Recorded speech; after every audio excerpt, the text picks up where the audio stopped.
Calvary స్వరము నీ కొరకే, కల్వరి స్వరము నీ కొరకే.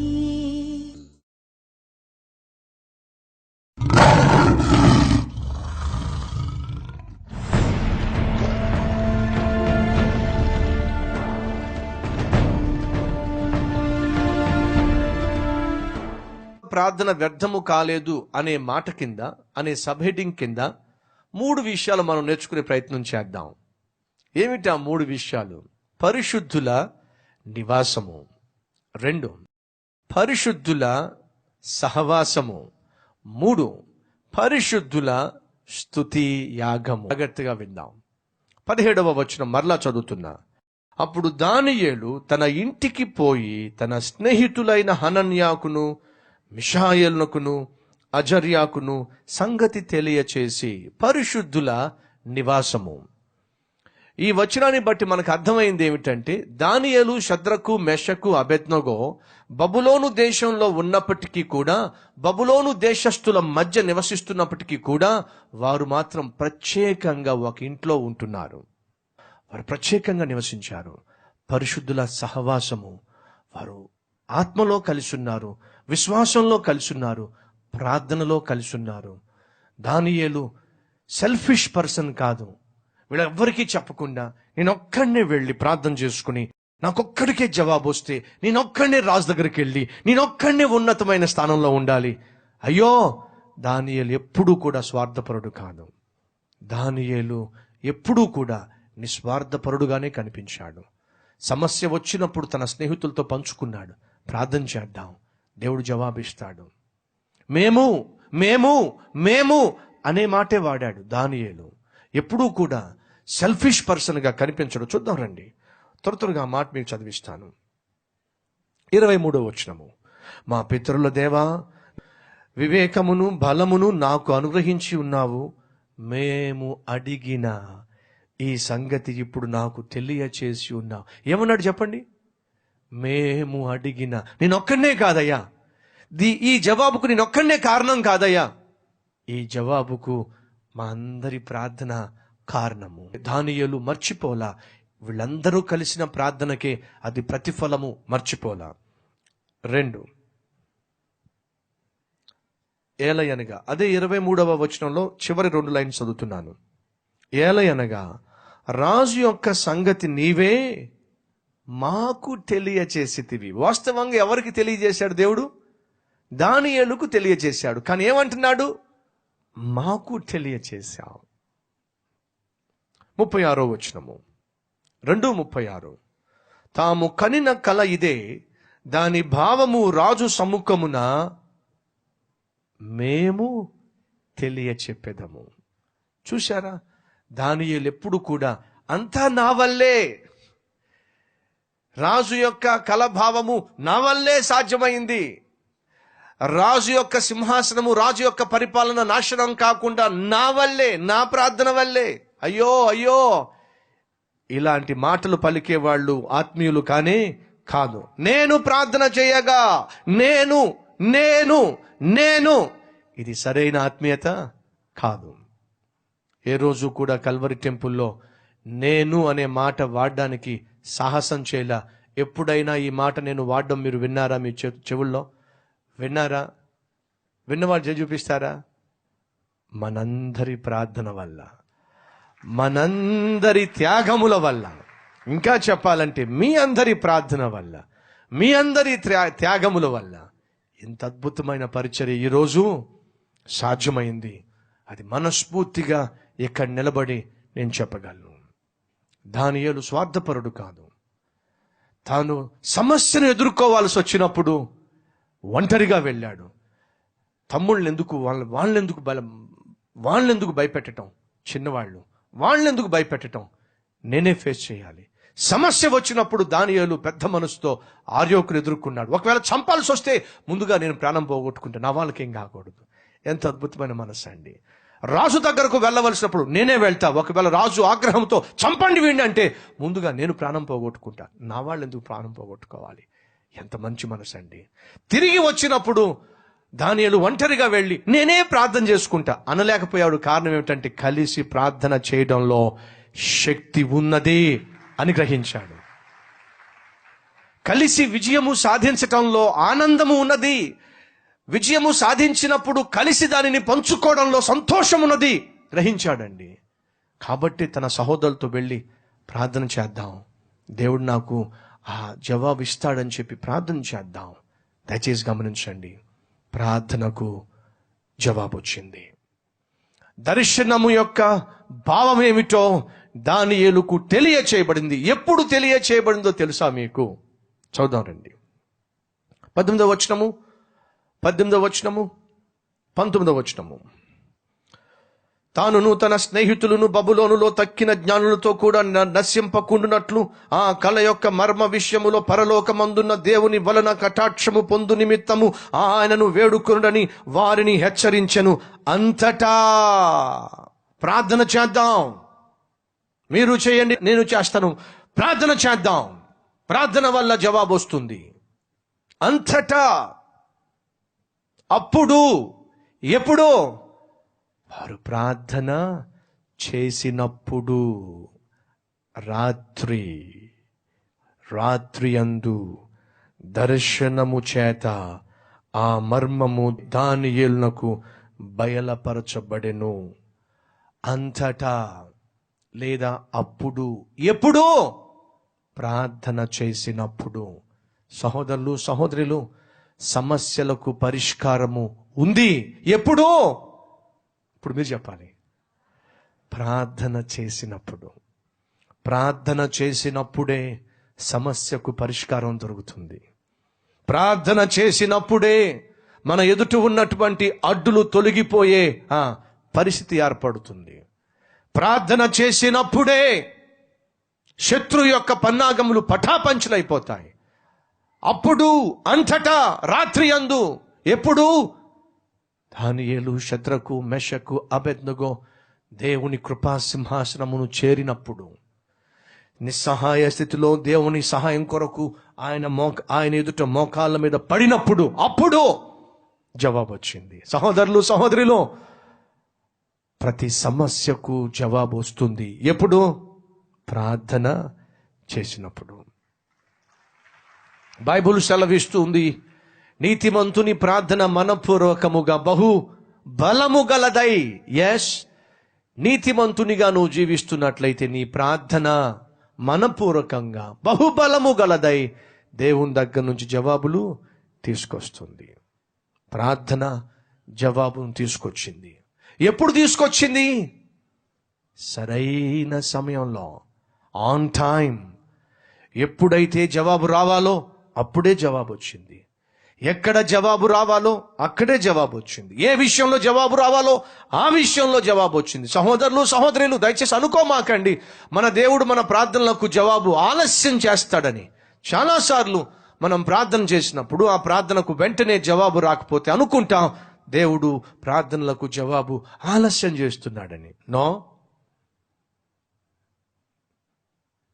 నీ బిడ్డలకు నువ్వు ఆహారం పెట్టడంలో ఆలస్యం చేయవే,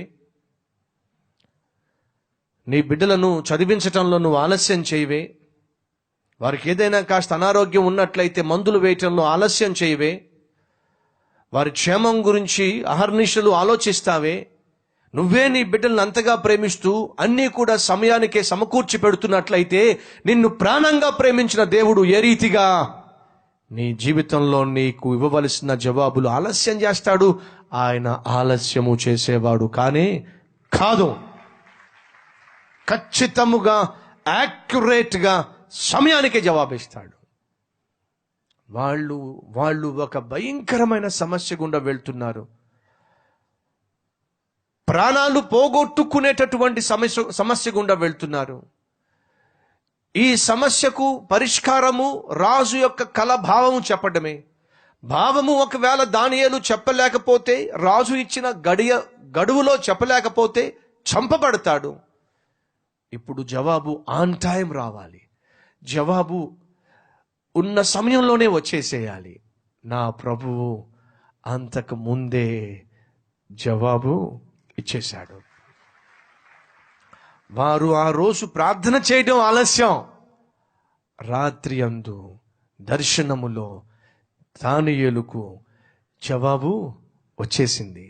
జవాబు వచ్చేసింది అని చెప్పటం కంటే దానియేలు, షద్రకు, మెషకు, అబేద్నెగో పంపించినటువంటి ప్రార్థన వెళ్ళి దేవుని దగ్గర నుంచి జవాబు తీసుకొచ్చింది. ప్రార్థన పైకి వెళుతుంది, జవాబు పైనుంచి కిందకు వెళ్తూ వస్తుంది.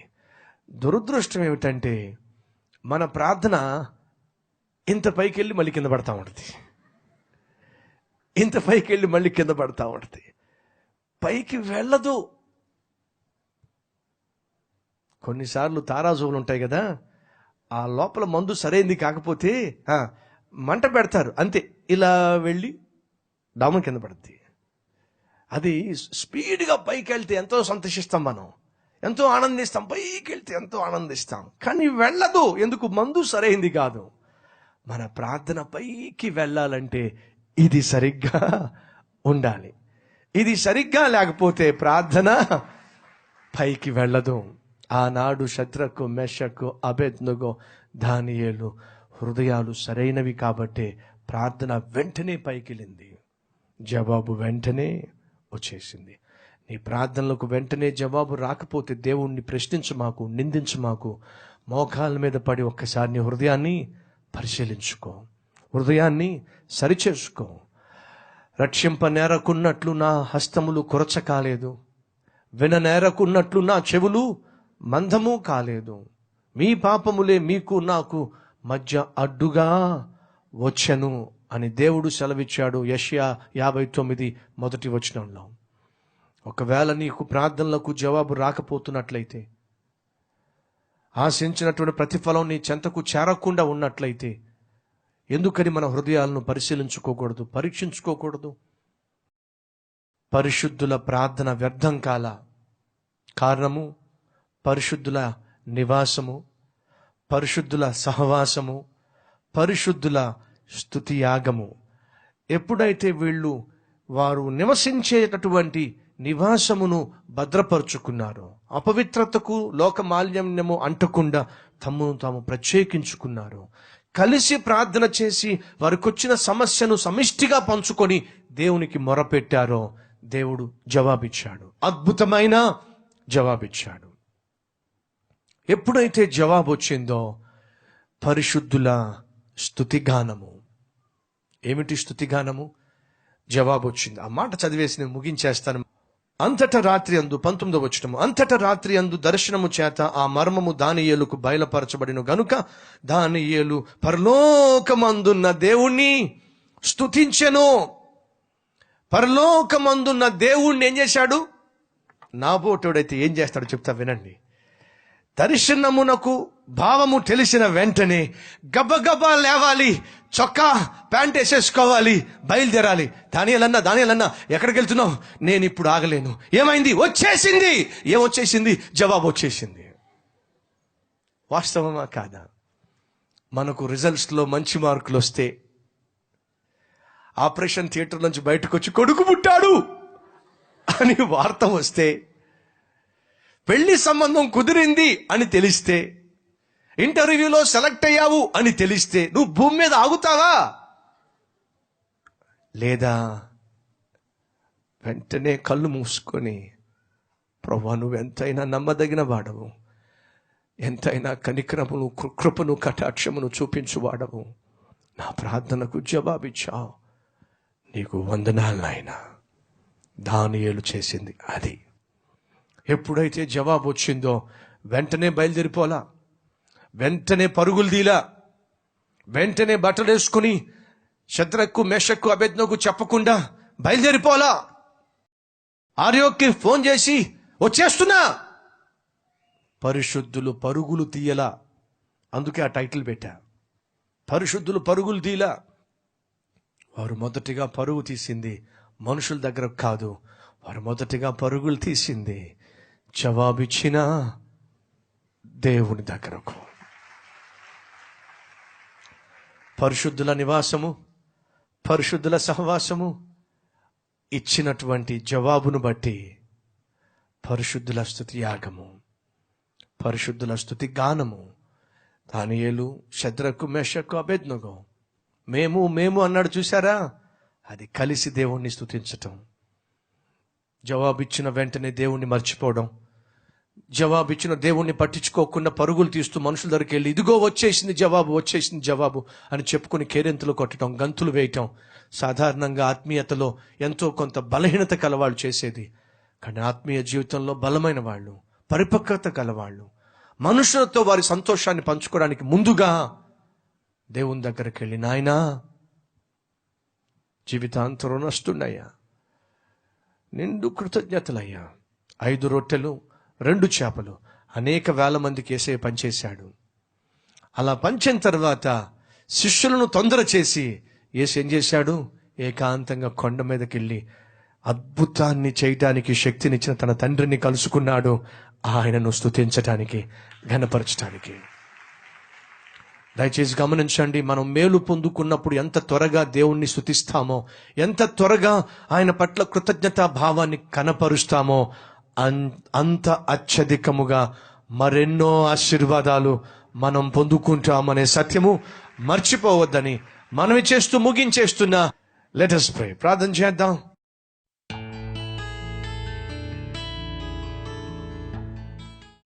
మహాపరిశుద్ధుడు అయిన ప్రేమ కలిగిన తండ్రి, బహుసూటిగా బహుస్పష్టముగా అనేక విషయాలు దానియేలు గ్రంథము ద్వారా మాతో మాట్లాడినందుకు వందనాలు నాయనా. దానియేలు సెల్ఫిష్ పర్సన్ కాదు, స్వార్థపరుడు కాదు. సమస్య వచ్చినప్పుడు తను ఒంటరిగా ఎదుర్కొన్నాడు. కానీ ఆ సమస్యకు జవాబు కావాల్సి వచ్చినప్పుడు తన స్నేహితుల సహవాసమును, ప్రార్థనా సహాయాన్ని కోరాడు. జవాబు వచ్చినప్పుడు సమిష్టిగానే విజయాన్ని పంచుకున్నాడు, సంతోషాన్ని పంచుకున్నాడు. అంతేకాకుండా జవాబు వచ్చినప్పుడు నిన్ను మర్చిపోకుండా నాయనా నీ సన్నిధికి చేరి స్తుతి గానములు, స్తుతి గీతములు పాడాడు. ఎట్టి అద్భుతమైన ఆత్మీయత జీవితం మాకు దయచేయండి. చెడు స్నేహితులతోనూ, చెడిపోయిన వారితోనూ మీరు నివాసం చేయకుండా, సహవాసం చేయకుండా ఆత్మీయతను కాపాడి, ఆత్మీయతను బలపరిచే, ఆత్మీయతను పెంపొందించేటటువంటి మంచి స్నేహితులను, మంచి సహవాసమును, మంచి నివాసమును నాయన అందరికి అనుగ్రహించమని యేసు నామములో వేడుకుంటున్నాం తండ్రి. ఆమేన్.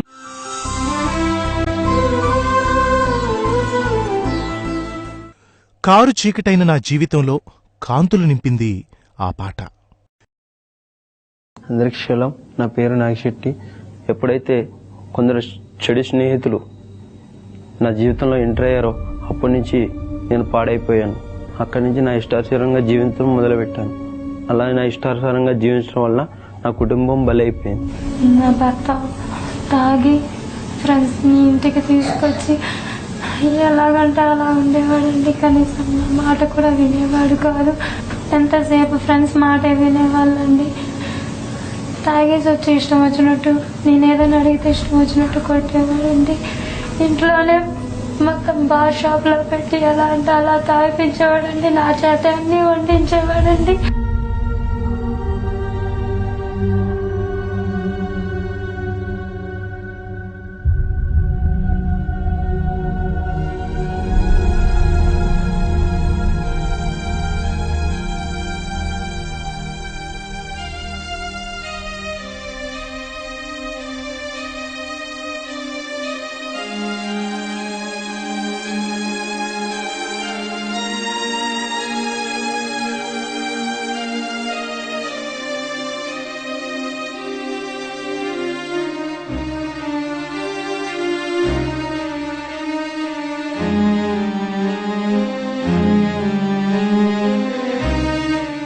ఎందుకంటే ఇలా పాడైపోతున్నారు, వాళ్ళందరినీ తీసుకురాకండి.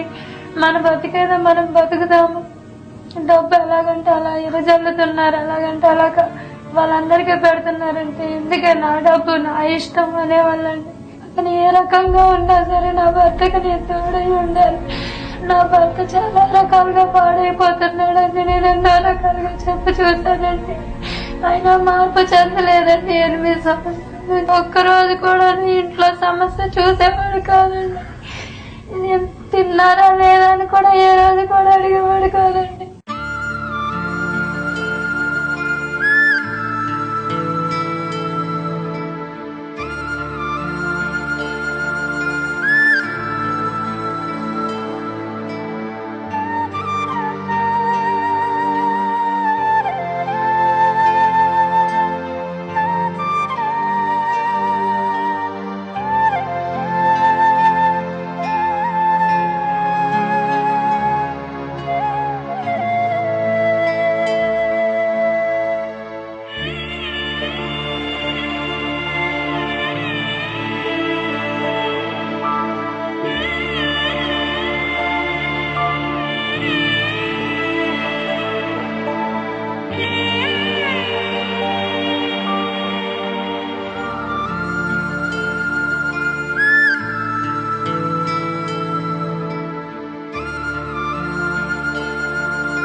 నేను అప్పులలో ఇంటికి వచ్చినప్పుడు నా భర్తని ఇంట్లో పెట్టేసి ఎక్కడ నా భర్తను కొడతారని ఇంట్లో పెట్టేసి అబద్ధం ఆడేదానండి. నా భర్త లేడండి, ఎందుకండి నానా రకాలుగా ఇక్కడికి వచ్చి మాట్లాడతారు, ఏదో రకంగా అప్పు తీర్చేస్తానులేండి అని చెప్పేదాన్ని. భయపడేవాడండి బయటికి రావడానికి నా భర్త.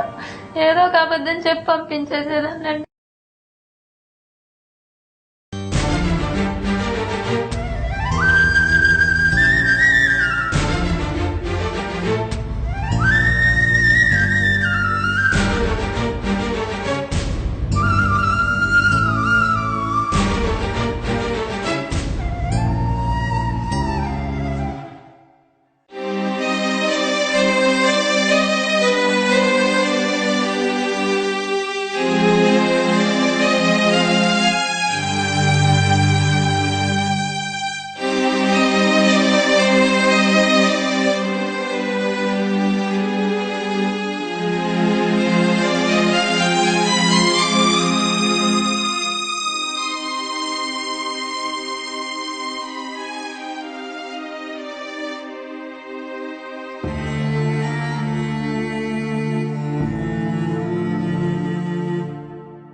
మా మమ్మీ ఎక్కడ పడితే అక్కడ అప్పులు చేసి వచ్చారు, మీరు ఇంటి మీదకి జనాన్ని తీసుకొస్తున్నారు, మీరు వెళ్ళిపోండి ఇక్కడ నుంచి అని చెప్పి పంపించేస్తారండి. ఆఖరికి నా తల్లిదండ్రులు కూడా చేయని నెట్టేశారు, ఎందుకు పనికిరాని అని చెప్పారు. నా బంధువులు కూడా అనేవారు. దీనంతటికి కారణం నా పాపిష్టి జీవితం. ఆ పరిస్థితుల్లో నాకు ఏం చేయని అర్థం కాని పరిస్థితిలో ఒకరోజు ఆఫీస్పేటలో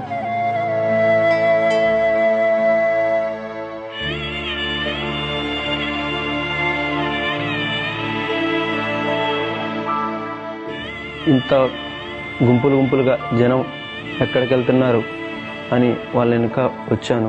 ఇలా పాడైపోయిన స్థితిలో, కుంగిపోయిన స్థితిలో కలవర్ టెంపుల్లో అడుగుపెట్టాను.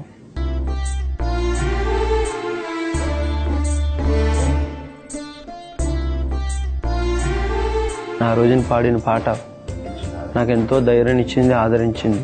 ఆ పాట ఏంటంటే, నిన్నే నిన్నే నమ్ముకున్నానయ్యా, నిన్నే నిన్నే నమ్ముకున్నానయ్యా, నన్ను నన్ను వీడిపోబోకయ్యా, నిన్నే నిన్నే నమ్ముకున్నానయ్యా, నన్ను నన్ను వీడిపోకయ్యా, కన్నుల్లో కన్నీళ్ళు తోడు కట్టినా కన్నవారే కాదని నన్ను నెట్టినా, కారుచి కట్టులే నన్ను కమ్మినా అన్న పాట నన్ను ఎంతో ఆదరించింది. ఆ రోజు అయ్యగారు సతీష్ బ్రదర్ గారు అందించిన దేవుని వాక్యం నన్ను ఎంతో ఆదరించింది. దేవుడు నాతోనే మాట్లాడుతున్నట్టు ఆ రోజు దేవుడి వాక్యం అందించారు. కన్నీటితో ఆ రోజే మోకరించి పాత జీవితాన్ని సమాధి చేసి ఆ రోజు నుంచి ప్రభు కొరకు రోషం కలిగి జీవిస్తున్నాను. నా భర్త మారిన తర్వాత కృతజ్ఞతగా 2 సార్లు కలవరి స్వరానికి బలపరిచాము. ఎందుకు మేము కలవరి స్వరాన్ని బలపరిచామంటే, నా భర్త లాగా పాడైపోయిన వాళ్ళు చాలా మంది ఉన్నారు. వాళ్ళు మారాలంటే, వాళ్ళ కుటుంబాలు కూడా బాగుపడాలంటే ఈ వాక్యాన్ని వినాలి. అందుకే కలవరి స్వరాన్ని బలపరిచాము. బలపరిచిన తర్వాత ఏదైతే నేను కోల్పోయానో అవన్నీ దేవుడు నాకు తిరిగిచ్చాడు. ప్రతి ఆదివారము క్రమం తప్పకుండా చర్చికి వచ్చి దేవుని వాక్యంతో ఎంతో బలపడుతున్నాం.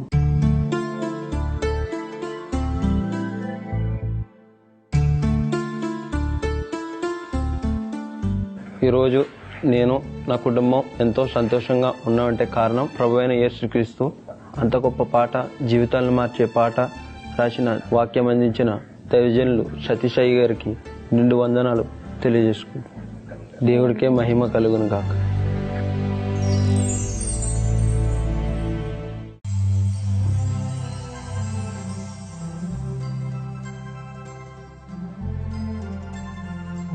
మనిషి మనిషిగా ఎలా బ్రతకాలో తెలియజేసే మోక్షానికి వెళ్లే మార్గాన్ని బోధించే, ప్రతి చిక్కు సమస్యకు పరిష్కారాన్ని చూపే, సత్ప్రవర్తన కలిగిన యవ్వనస్తులుగా తీర్చిదిద్దే, దేవుడు ఆశించిన కుటుంబంగా నీ కుటుంబాన్ని నిర్మించుకోవాలంటే విరక్తి జీవితం నుండి విడిపించే, నిరుత్సాహాన్ని తొలగించి నిజమైన సంతోషాన్నిచ్చే, కుల మత ప్రాంతీయ తత్వాలకు అతీతమైన, పేద ధనిక తారతమ్యం లేని స్వచ్ఛమైన సమృద్ధి కలిగిన వాక్యమందించబడుతున్న మందిరం, దేవుని మహిమతో నిండిన మందిరం, దేవుని చేత 52 రోజులలో నిర్మించబడిన అద్భుతమైన మందిరం, మన ఆసియా ఖండంలోనే అతిపెద్ద మందిరం, 1,00,000కు పైగా సభ్యులు కలిగి ప్రపంచంలోనే అతివేగంగా అభివృద్ధి చెందుతున్న మందిరం మన కల్వరి టెంపుల్. ఈ అద్భుతమైన మందిరాన్ని మీరును దర్శించండి, మీ జీవితాలను దిద్దుకోండి, దేవుణ్ణి మహిమపరచండి.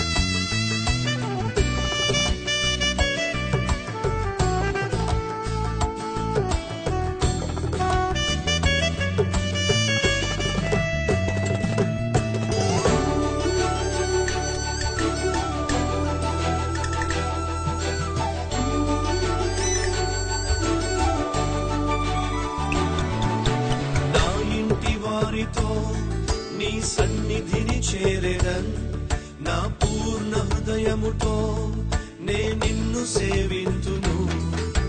నా ఇంటి వారితో నీ సన్నిధిని చేరెదన్, నా పూర్ణ హృదయముతో నే నిన్ను సేవింతును. Address Calvary, post box number 30, Kukatpally, Hyderabad 72.